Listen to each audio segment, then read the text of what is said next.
శ్రీ శంకర భగవత్పాదులవారు రచించిన లలితా పంచకం 2వ శ్లోకం. ప్రాతర్భజామి లలితా భుజకల్పవల్లీ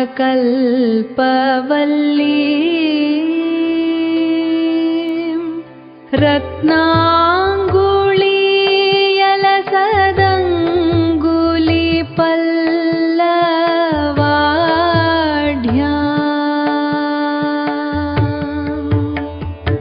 మాణిక్య హేమవలయాంగదశోభమానా పుండ్రేక్షు చాపకుసుమేషు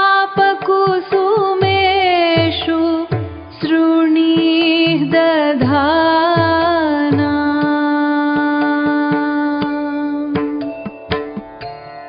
ప్రాతః ఉదయమున, భజామి సేవిస్తున్నాను, లలితా భుజకల్పవల్లీం కల్పవల్లి కోర్కెలు తీర్చే లత వంటి లలితాదేవి బాహువులను, రత్న అంగుళీయ లసతాంగుళీ పల్లవాఢ్యాం రత్నపు ఉంగరాలతో మెరుస్తున్న చిగురుటాకుల వంటి వేళ్లు కలది, మాణిక్య హేమ వలయాంగద శోభమానాం మాణిక్యాలు పొదిగిన బంగారు కంకణాలు భుజకీర్తులతో ప్రకాశిస్తున్నది, పుండ్ర ఇక్షు చాప కుసుమ ఇషుశ్రిణీః దధానాం చెరకుగడ విల్లును, పుష్పబాణాలను, పాసమును అంటే శ్రిణి అంటే అంకుశం, ఇక్కడ పాసాంకుశాలను సూచిస్తోంది, ధరించినది.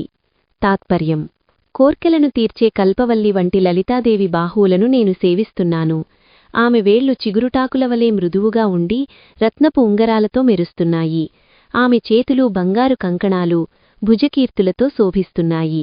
ఆమె తన 4 చేతులలో చెరకు విల్లును, పుష్పబాణాలను, పాసమును మరియు అంకుశమును ధరించి ఉంది. వివరణ: ఇక్కడ లలితాదేవి ధరించిన ఆయుధాల అంతరార్థం ముఖ్యం. చెరకు విల్లు మనస్సు, 5 పుష్పబాణాలు పంచ జ్ఞానేంద్రియాలు, పాసం రాగం లేదా మమకారం, అంకుశం క్రోధం లేదా నిగ్రహం. ఈ ఆయుధాలను స్మరించటం ద్వారా మన ఇంద్రియాలను, మన మనస్సును అమ్మవారికి అంకితం చేస్తున్నామని భావం.